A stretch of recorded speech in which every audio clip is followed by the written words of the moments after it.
This is Dr. Joy, and we are going to have a Dr. Joy chat tonight. So, I am not in the most luxurious of spaces right now for videotaping, and I thought about that, like how pretty should I make it for everybody, or how real should I make it for everybody?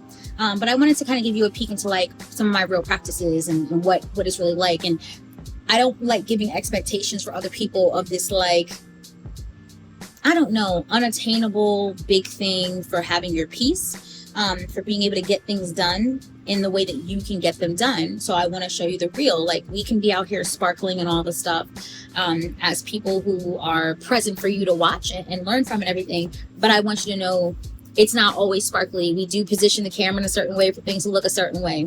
But tonight the camera's just positioned on my patio the way that it's positioned, right? And I've got my pajamas on. I do some errands on for you. That's about it. But this is the reality of how a lot of us do get our peace, how we maintain our peace, that we find a space in our places, whether they are big or small. We find some solace, some privacy, something for us to reconnect, right? So I want to talk a little bit about rituals and the importance of rituals. So tonight I was having a conversation with somebody that I recently met, and I'm loving this conversation, this connection, because we're connecting on this space of us being very intentional about our mindfulness in our lives and how we utilize it. And so we were kind of asking each other questions about like, what does that look like for you? And so I so loved being able to talk to somebody who also started their mindfulness practice with the mindset of having more ease in their life. So I had to kind of recall how I even started my mindfulness practice. And I had forgotten until they asked me. And the way that it actually started was that I was in the midst of ending a relationship, or wanting to end a relationship that I knew I could no longer sustain, that I knew did not serve me. If anything, it actually harmed me, and it took away from everything that I was meant to give in this planet, right? There were so many restrictions in this relationship where I wasn't allowed to speak the way I wanted to speak or speak to who I wanted to speak to. I couldn't really explore the world in a way that I really needed to if I was going to emerge and evolve to this next stage of my life. So in any event, when I had to make this hard decision, because I loved this person and I had manifested really wanting to feel protected in my relationships. And I feel like, oh my gosh, I finally got this. Like this person really is down for me all the way. That they were down for a version of me, not the actual emerging of me. Like I had to basically stay exactly the same in order for this relationship to work. And change is the one thing in this world that is inevitable. It is the thing that's going to happen. And so when any relationship requires you to be stagnant, right? I don't want to say you just need to be leaving these relationships, but you need to definitely assess, has this expired? Has it served its purpose in my life, right? And there were a lot of things that relationship absolutely served its purpose for and helped me understand what kind of things were possible. But there was an itching in me that knew that more was possible, more was probable, and I needed to fly in order for that to happen. And that nobody should be allowed of or no one should be able to cap your potential to make them comfortable. So that's not even what this video is about, but that's just side note. But I do want to talk about rituals and how that really assisted me. So this person was asking me, like, how did you start your mindfulness practice? And it actually came out of a place of like almost desperation and pain, and trying to find whatever could help me be stronger and be more clear about what I needed and how I was going to move forward from this space that felt so safe, and it felt so scary to be on the outside of it. So that is when I actually started diving more into my own spiritual practices. I started diving more into meditation, into queuing up my intuition and really being able to hear it better. Even now, I still have to practice. Like, I think we always have to practice what is our intuition saying opposed to like our intellectual mind, because they are two different things, and how to trust that gut feeling and just move with that. So that took a lot of work. There was a lot of reading that happened. Pretty sure I had a coach who was helping me understand more of like who I was in terms of like my intuitive gifts, and so how that could show up for myself and for other people. And that was really a game changer for me, to be pushed in a way where I was pushed to become curious and no longer stagnant. Like I was curious about everything, myself, the world, people, just all the things. And when we're not curious anymore, then we are in danger of just living in this like false reality of sameness. But there's always something else. There's always expansion. So my rituals have been the thing that have kept my expansion going. My rituals that put me in a space of remembering what it feels like when my intuition is speaking versus when I'm listening to the chaos of the world. My rituals that help me regulate my nervous system. My rituals that help me affirm my value outside of other people always affirming my value, right? So I wouldn't have to be prisoner to other people and other people's opinions. These are self-care rituals. These are self-love rituals. These are rituals that connect me to, what my spirituality looks like and my guidance. And everyone's going to have something a little bit different, but you should have something. I tell all my clients, I don't care what you believe in. You can believe in red bottom shoes if that's your thing, right? But we all need to believe in something. Just walking around the planet with no tenants and feeling like the whole world is on your shoulders, it's really just not the greatest thing. It's not. We want to feel like we have some sort of support, whether it is metaphysical, whether it is like physical, whatever that looks like for you. But the rituals remind you of other energy, right? They remind you of other people. They remind you of like kind of removing a lot of the chaos and barriers. They remind you of truth. How am I really supported? How am I really loved? By whom, right? What does this look like? How can I utilize that to grow? You kind of go into a space of limitlessness when you have your rituals, right? You really flow with that. You get clarity to hear yourself and to remember yourself and to remember what opportunities have been afforded to you and what's possible for future opportunities, right? So some of the rituals that I have right now is getting up in the morning and actually coming to get on this patio and maybe doing something like pulling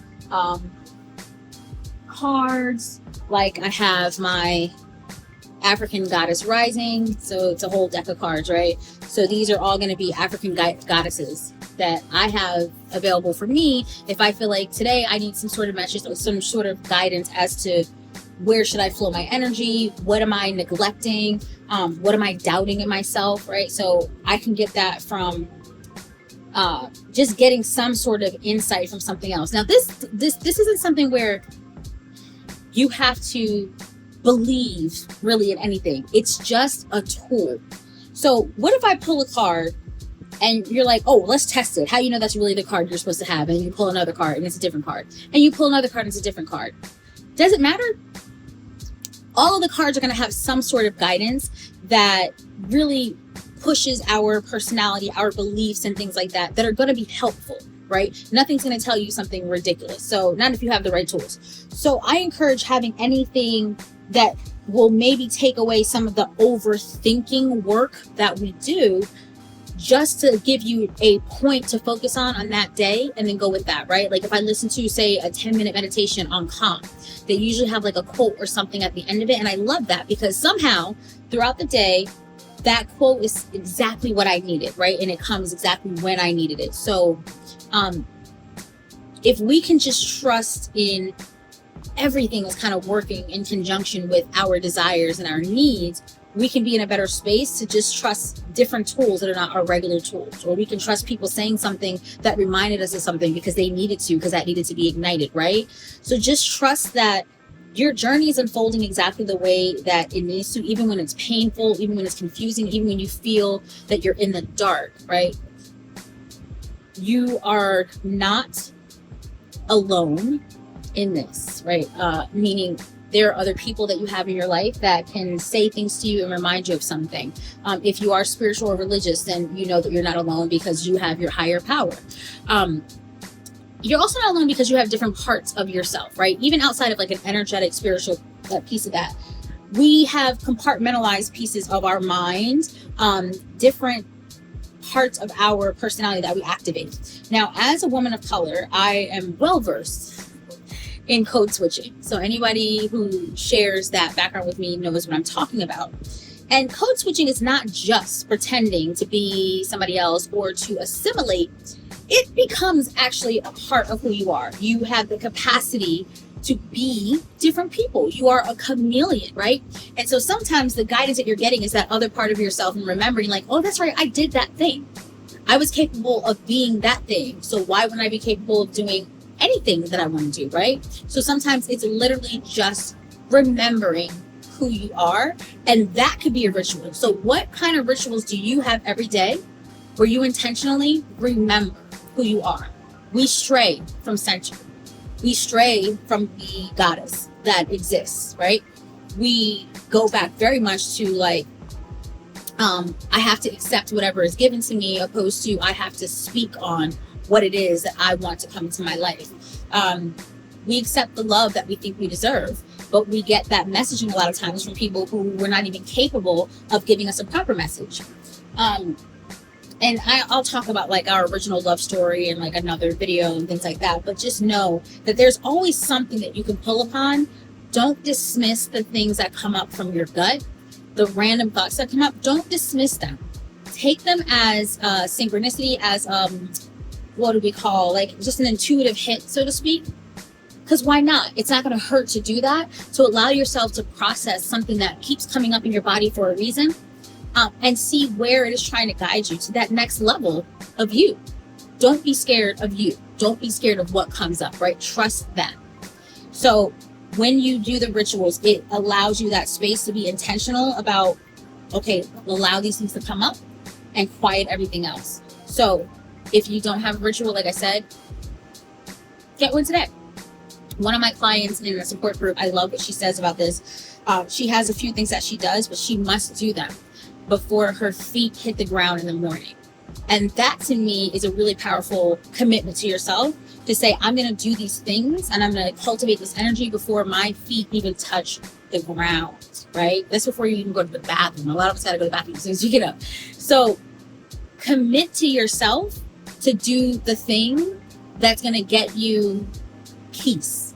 I'm not even talking about getting you to your goals right now. I'm just talking about peace, because it is in peace and it is in presence that we can actually clearly think about, what do I really want? I think sometimes we're also manifesting things that we don't actually want. We're confused about what we want or what it means to have this thing, right? But when we get quiet, and again, we practice these rituals, we have more opportunities to hone in on clarity and what it is I really want to have. So that was my brief little chat about rituals. Hopefully that will be helpful for somebody. Somebody probably needed to hear that. If you do need some help with rituals, one, you can go ahead and like and subscribe to the page.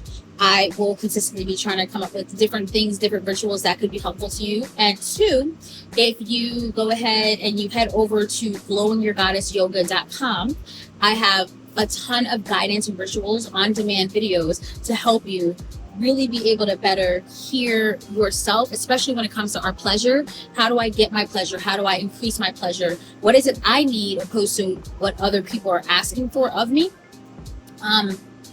How do I stay very clear on my somatic, my body responsiveness? And so a lot of what is on Glowing Your Goddess Yoga is about you recognizing what's happening with your body. What are the messages that we've been ignoring and we can no longer ignore, right?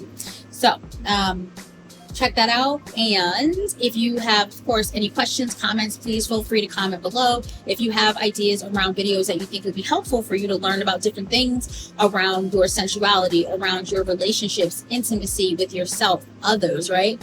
Please let me know. And I'm always able to jump on and make another video for you. So everybody, see you later.